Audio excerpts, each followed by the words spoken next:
Alhamdulillah alladzi 'allama bil Islam bainal qulubil mu'minin wa wajaba al-ittihad wa harrama at-tafarruq fi kitabihil mubin wa asyhadu an la ilaha illallah hada man syaa'a ila siratal mustaqim wa asyhadu anna Muhammadan 'abduhu wa rasuluhu wa habibuhu wa khaliluhu khairu da'in ila tariqil qawim. Allahumma salli wa sallim wa barik ala sayyidina Muhammad wa ala alihi wa ashabihi ajma'in. Amma ba'du ya ibadallah, usikum wa nafsi bi taqwallah faqad fazal muttaqun.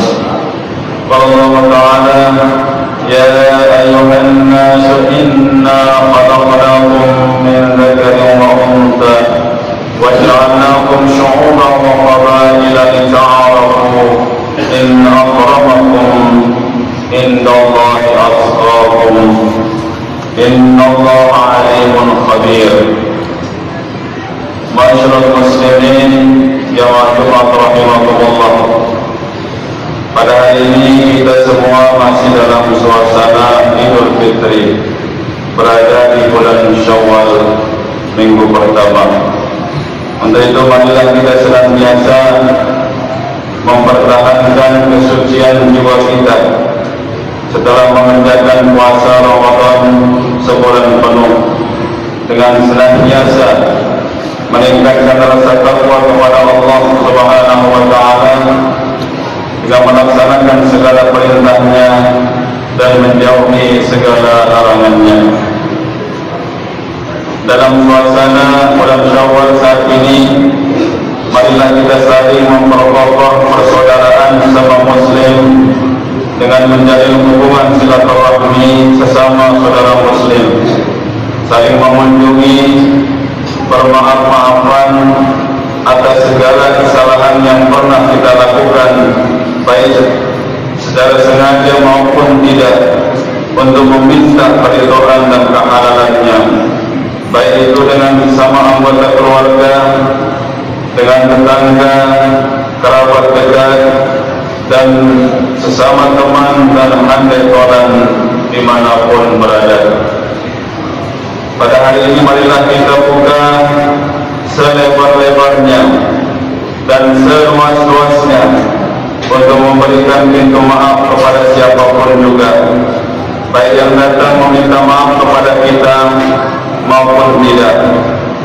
Marilah kita buang jauh-jauh sifat angkuh, kukuh pada pendirian salah, yang meyakini kebenarannya sendiri secara mutlak sehingga tidak mau minta maaf kepada orang lain.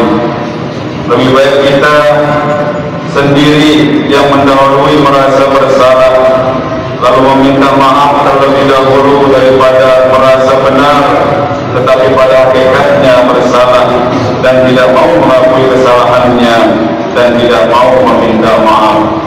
Ma'asyiral muslimin rahimakumullah, hendaknya kita menyadari bahwa manusia sehebat apapun kemampuannya, setinggi apapun ilmu pengetahuan, dan seberapapun pangkat dan jabatan, pasti tidak akan pernah luput dari salah dan khilaf.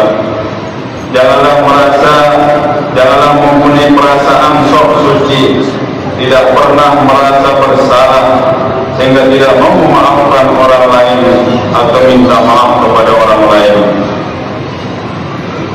Orang yang tidak mau memaafkan pada orang lain pada hakikatnya adalah merupakan kesombongan dan sudah melampaui wewenang Allah Subhanahu wa Ta'ala. Karena sebesar apapun dosa manusia pada Allah, jikalau mau bertobat dengan secara tulus ikhlas, dengan taubat dan nasuha, maka Allah akan mengampuninya.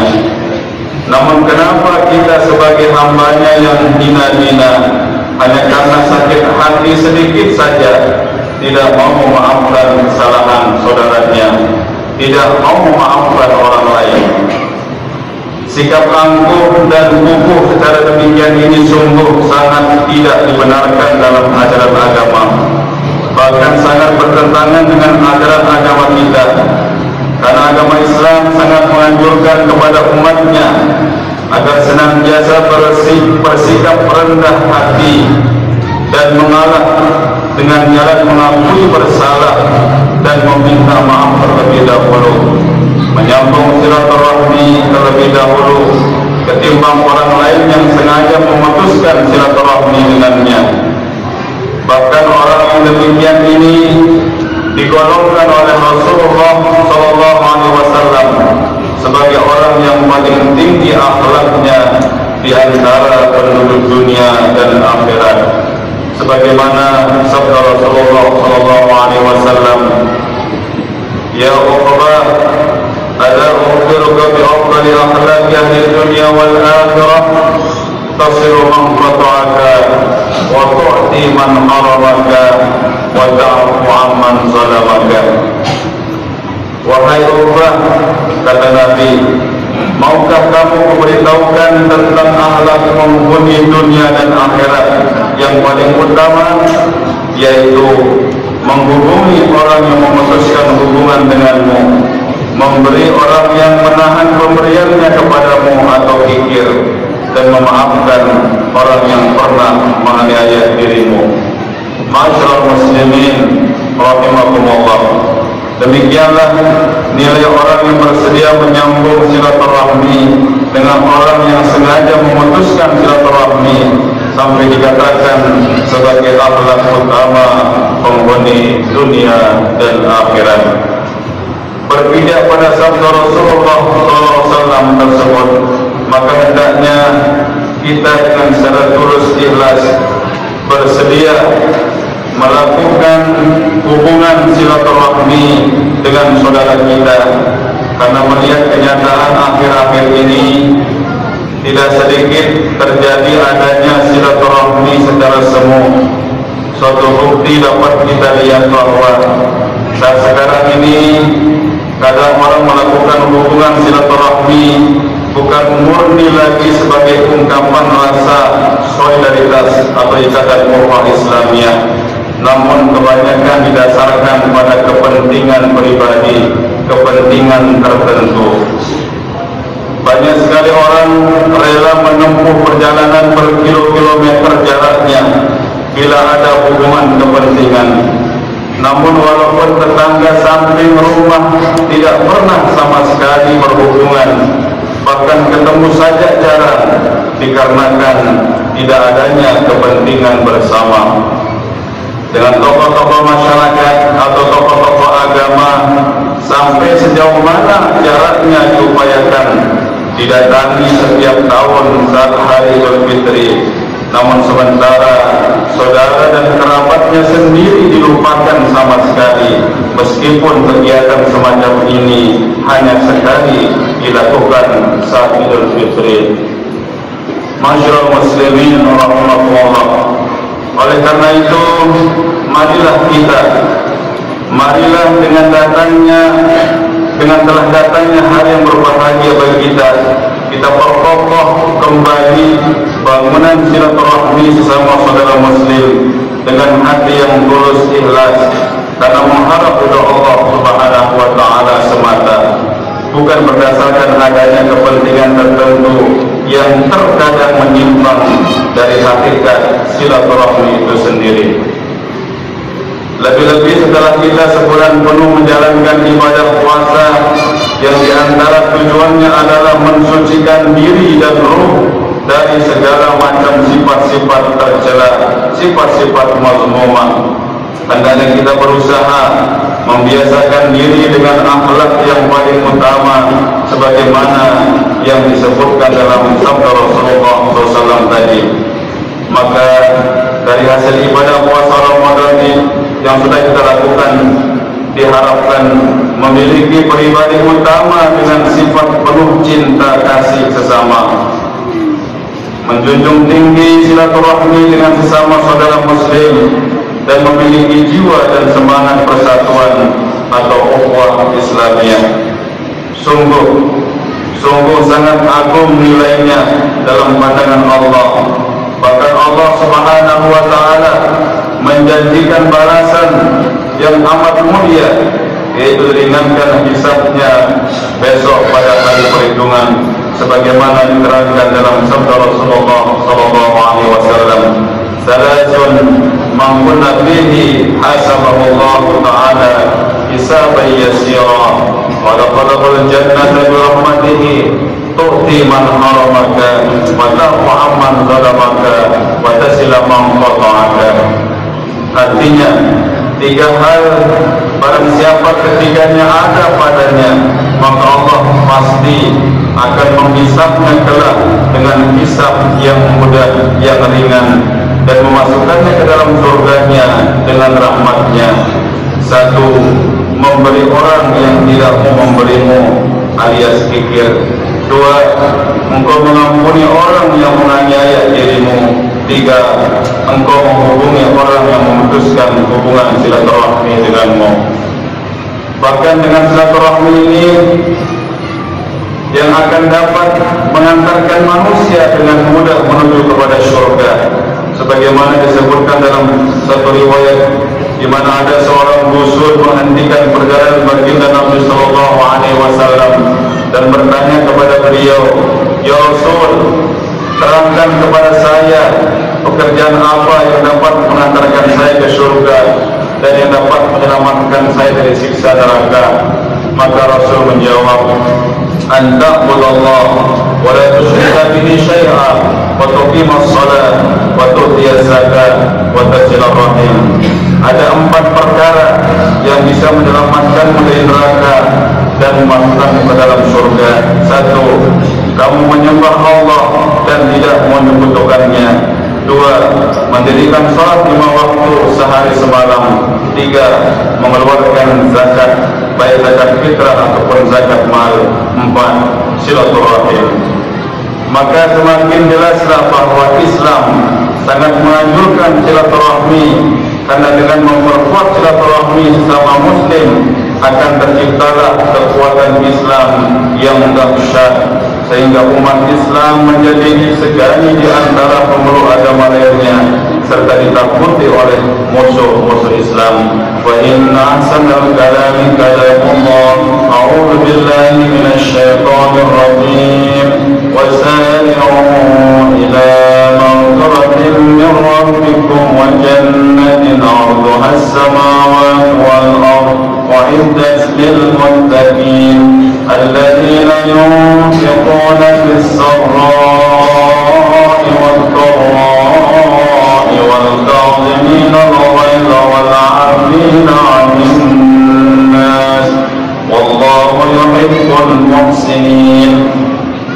Artinya, dan bersegeralah kamu menuju ampunan dari Tuhanmu dan surga yang luasnya seluas langit dan bumi, yang disediakan untuk orang-orang yang bertakwa. Itu mereka yang menafkahkan hartanya baik di waktu lapang maupun sempit. Mereka yang menahan amarahnya dan memaafkan kesalahan orang lain, dan Allah menyukai orang-orang yang berbuat kebajikan. Semoga Allah Subhanahu wa ta'ala senantiasa memperkuat persatuan umat Islam dengan semangat ukhuwah Islamiyah dan saling bersilaturahim antara sesama, sehingga Islam menjadi tetap jaya. Amin ya rabbal alamin. Ya Allah wa iyyakum minal mu'minil kamilin wa laqadana wa iyyakum fi zumratil muwahhidin wastaghfiruh innahu huwal ghafurur rahim. اللهم صل على محمد اللهم صل على سيدنا ونبينا وحبيبنا وشفيعنا ومولانا محمد. الحمد لله نحمده ونستعينه ونستغفره ونعوذ بالله من شرور انفسنا ومن سيئات اعمالنا. من يهده الله فلا مضل له ومن يضلل فلا هادي له. أشهد أن لا إله إلا الله وحده لا شريك له وأشهد أن محمدا عبده ورسوله. أرسله بالهدى ودين الحق ليظهره على الدين كله ولو كره المشركون. اللهم صل وسلم وبارك على سيدنا محمد وعلى آله وأصحابه أجمعين. أما بعد فيا عباد الله، اتقوا الله حق تقاته ولا تموتن إلا وأنتم مسلمون. واعلموا أن الله تعالى أمركم بأمر بدأ بنفسه وثنى بملائكته المسبحة بقدسه، فقال تعالى: إن الله وملائكته يصلون على النبي يا أيها الذين آمنوا صلوا عليه وسلموا تسليما. اللهم صل وسلم وبارك على سيد الكونين سيد الأنبياء والمرسلين وعلى آله وأصحابه أجمعين. وارض اللهم عن الخلفاء الراشدين وعن بقية الصحابة والتابعين وتابع التابعين ومن تبعهم بإحسان إلى يوم الدين، وعلينا معهم برحمتك يا أرحم الراحمين. اللهم اغفر للمؤمنين والمؤمنات والمسلمين والمسلمات الأحياء منهم والأموات، إنك سميع قريب مجيب الدعوات ويا قاضي الحاجات. ربنا افتح بيننا وبين قومنا بالحق وأنت خير الفاتحين. اللهم اجعلنا من العائلين الفائزين المغفورين ولا تجعلنا من الأشقياء المردودين. ربنا آتنا في الدنيا حسنة وفي الآخرة حسنة وقنا عذاب النار. عباد الله، إن الله يأمر بالعدل والإحسان وإيتاء ذي القربى وينهى عن الفحشاء والمنكر والبغي يعظكم لعلكم تذكرون. ولذكر الله أكبر والله يعلم ما تصنعون. أقم الصلاة. الله أكبر الله أكبر. أشهد أن لا إله إلا الله. أشهد أن